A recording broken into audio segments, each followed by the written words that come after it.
पुढची बातमी पाहूयात। केंद्रीय राज्यमंत्री मुरलीधर मोहोळांनी फडणवीसांची भेट घेतल्यानंतर धंगेकरांनी प्रतिक्रिया दिली आहे। योग्य पाऊल न टाकल्यास पक्षात अडचण होईल, योग्य पाऊल उचलण्यासंदर्भात सूचना दिल्या असं धंगेकर म्हणाले। त्याचबरोबर ज्या दिवशी जाईन मंदिराचा व्यवहार रद्द होईल त्या दिवशी मी मोहोळांना घरी जाऊन जिलेबी खाऊ घालेन असं देखील धंगेकर म्हणाले। देवेंद्र फडणवीस हे हुशार आहेत, चाणक्य आहेत, एक चांगलं प्रशासन चालवतात। मला विश्वास आहे की त्यांनी त्याला काय गुच्छ घेऊन आले नव्हते। देवेंद्र फडणवीस त्यांना हे विचारलं की ही केलेली चोरी ही तुझ्या मार्फतच झालेली आहे आणि तू याचा निर्णय घेऊन ताबडतोब ह्याला जर तू पुढे पाऊल नाही टाकलं तर भविष्यात तुला याची पक्षाची तुला अडचण उभी राहील। कारण शेवटी ते सगळ्यांना कळतं दूध का दूध पाणी का पाणी। ह्याच्यामध्ये बोर्डिंग झालं पाहिजे, मंदिर झालं पाहिजे। ज्या दिवशी मंदिर होईल त्या दिवशी मी पोळ्यांच्या दारामध्ये जाऊन जिलबी वाटेल आणि त्यांना पहिले खाऊ घालेल। म्हणजे व्यवहार रद्द झाला, व्यवहार रद्द होऊन समाजाचं देऊळ उभं राहिले त्या दिवशी मी त्यांच्यापासून सुरुवात करून हजारो किलो जिलबी मी या जनतेमध्ये वाटेल। पुढची महत्त्वाची बातमी पाहूयात। फलटण महिला डॉक्टर आत्महत्या प्रकरणामध्ये सर्वात मोठी अपडेट समोर आली आहे। आरोपी प्रशांत बनकरला पोलिसांनी अटक केली। प्रशांत बनकर या आरोपीला पोलिसांनी फलटणमधून अटक केल्याची माहिती आहे।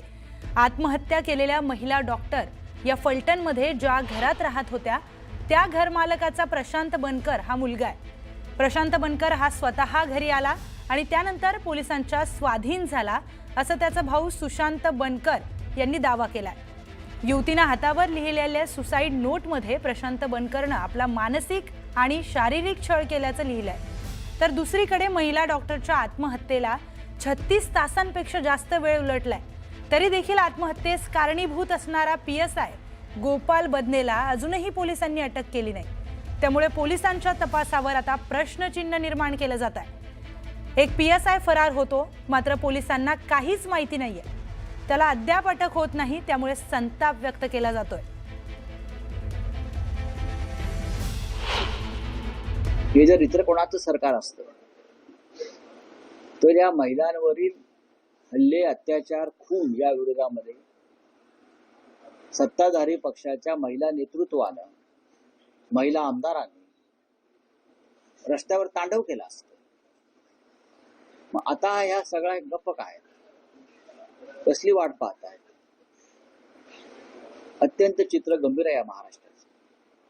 सरकार सरकारसारखं काम करत नाही,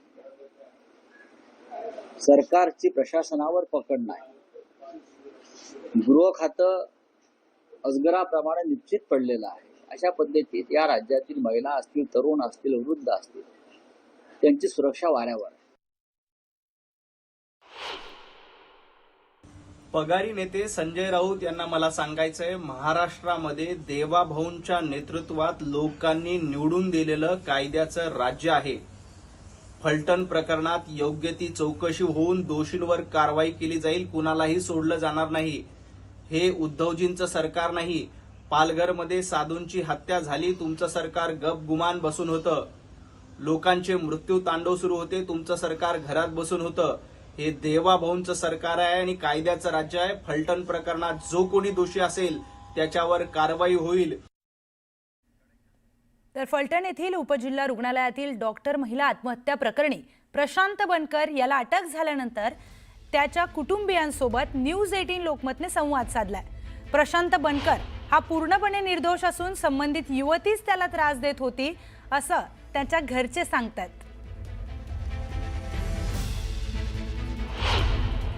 माझा भाऊ इथूनच सरेंडर झाला पोलिसांना सांगितलं अगोदर की मी इथे येतोय। ऍक्च्युली पोलिसांनी त्या दिवशी सकाळीच मला आणि माझ्या वडिलांना पोलीस स्टेशनमध्ये बसवून ठेवलेलं सकाळपासून।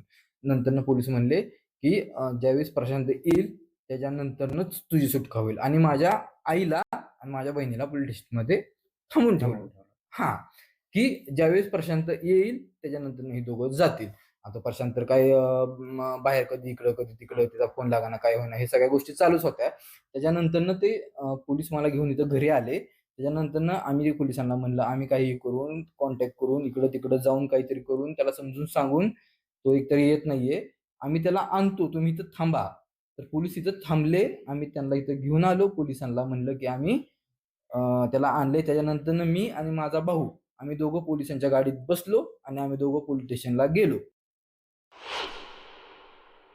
काय सांगाल सगळ्यात महत्वाचे जे आरोप झालेत प्रशांत बनकर यांच्यावर, सुसाईड करताना हातावर त्यांनी स्वतःच्या ती नोट लिहिलेली होती, यामध्ये त्यांचं नाव होतं. हा, तर त्यांनी हातावरती नोट लिहिली होती माझ्या छोट्या भावाची. तर ह्याचं त्यांचे रिलेशन्स म्हणजे आमचे सगळ्यांचेच आणि त्यांचे रिलेशन चांगले होते. काही भांडणं वगैरे काही नव्हती. उलट आम्ही त्यांना खूप सपोर्ट करत होतो. गेले ते आठवडे 2 आठवडे झाला थोडंसं मेंटली डिस्टर्ब वाटत होत्या मला पण. ऍक्च्युली 5-6 दिवस झाले इथं आलेलो आहे. म्हणजे 5-6 दिवसापासूनच माझ्या थोडंसं निदर्शनात प्रत्यक्ष जास्त आलं की ते थोडंसं मेंटली डिस्टर्ब वाटत होते आम्हाला पण. त्यांना बाकीचे टेन्शन्स वगैरे होते, काय होते असं ते बोलत पण होते आम्हाला. आणि थोडीशी मला असं वाटतं की ह्यात इन्व्हेस्टिगेशन व्हावी का मॅडमच कोण कोणाला जास्त फोन करत होतं का?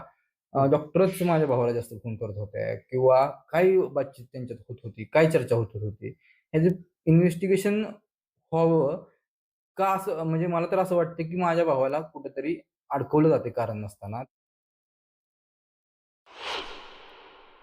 प्रशांत बनकर यांची बहीण सुद्धा आपल्यासोबत आहे, आपण त्यांच्यासोबत बोलूयात. काय सांगाल मॅडम, आपल्याला काय यातली माहिती आहे आणि जे प्रशांत बनकर यांना आता अटक झालेली आहे याबद्दल काय सांगाल? पहिली गोष्ट म्हणजे त्या डॉक्टर होत्या. त्या म्हणजे फॅमिली मेंबर सारख्या झाल्या होत्या. आम्ही सगळेच कॉन्टॅक्टमध्ये असायचो त्यांच्या. म्हणजे पूर्ण म्हणजे बहीण असल्यासारखं. तर ॲक्चुअली भैय्या कॉन्टॅक्टमध्ये नव्हता कारण तो इथं नसायचाच. आणि मी इथं यायची, आईकडे राहायची. त्यामुळे आमचं बहिणीसारखं रिलेशन झालं होतं. त्यांना म्हणजे टेन्शन असायचे, डिस्टर्ब असायचे. तर सांगायचे पण जॉबमध्ये खूप टेन्शन असतं, सोपं नसतं असं ते सांगायच्या. त्यातून असं वाटायचं की त्यांना तिथं खूप स्ट्रेस आहे, टेन्शन आहे. आणि त्या अशा थोड्या म्हणजे अशा वाटत होत्या खूप अशा मेंटली डिस्टर्ब आहेत म्हणून. तर त्याचं आता इथं येणं म्हणजे ह्या मंथमध्ये झाल्यानंतर ओळख झाली. ओळख झाल्यानंतरनं पण म्हणजे तिने थोडंसं कॉल वगैरे जास्त करायला सुरुवात केली होती. त्याच्यानंतरनं तिने म्हणजे तिला प्रपोज वगैरे केलं होतं 15 दिवसापूर्वी. भैय्याने स्पष्ट सांगितलं होतं, "मॅडम तुम्ही मला म्हणजे दादा पण म्हणत होत्या त्या. ह्याला दादा म्हणतात, आम्हाला दीदी दादा. असं काय नाहीये, आपली फॅमिली असं नाही का." त्यानंतर तो विषय क्लोज झाला होता. त्यानंतर कॉन्टॅक्ट वगैरे काही नव्हतं. त्याच्यानंतर आत्ता आम्ही शनिवारी आलो पुण्यावरून. लक्ष्मीपूजन दिवशी आम्ही म्हणजे मी माझ्या घरी होते. हे सगळी लक्ष्मीपूजन वगैरे घरातल्यासारखं मॅडमनी सगळं म्हणजे दिवे वगैरे, रांगोळी म्हणजे घरातल्यासारखं सगळं केलं. त्याच्यानंतर फोटो वगैरे काढून झाले. नंतर ना असं बसले होते हे सगळे. तेव्हा ते म्हणले, "तुम्ही फोटो व्यवस्थित." डॉक्टर बोलले त्याला, "तुम्ही फोटो व्यवस्थित काढले नाहीत वगैरे." तो एवढंच आणि ते जास्त बोलला, "तुला कळत नाही का असं?" "मॅडम असं बोलू नका, मला आवडत नाही." तो एवढंच बोलला. त्याच्यानंतर ना मग त्यांना त्याच्यावरून राग आला. त्या म्हणाल्या, "मी ऑलरेडी मेंटली खूप डिस्टर्ब आहे. मला खूप टेन्शन आहे." मग त्या खूप त्याला सांगायच्या की टेन्शन आहे असं.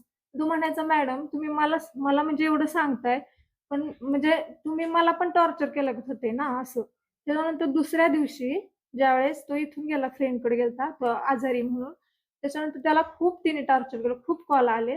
ते की "तुम्हाला माझी काळजीच नाहीये. तुम्हाला मी एवढं माझे टेन्शन सांगते." तो म्हणाला, "मॅडम एक तर आपली ओळख आत्ता झाली. तुमचा माझा एवढा काही रिलेशनशी संबंध नाहीये. तुम्ही मला खूप टॉर्चर करताय. मला माझी टेन्शन आहे. मला खूप तुमचं तुम्ही सारखं कॉल करून म्हणजे जवळ-जवळ कंटिन्यू कॉल करत होते त्याला 2 दिवसामध्ये. आणि मी काल जे बोललो त्याचा राग आला तर मी तुम्हाला सॉरी पण बोलतो. हे सगळं आहे त्याच्या मोबाईलमध्ये आमच्याकडे प्रूफ आहेत."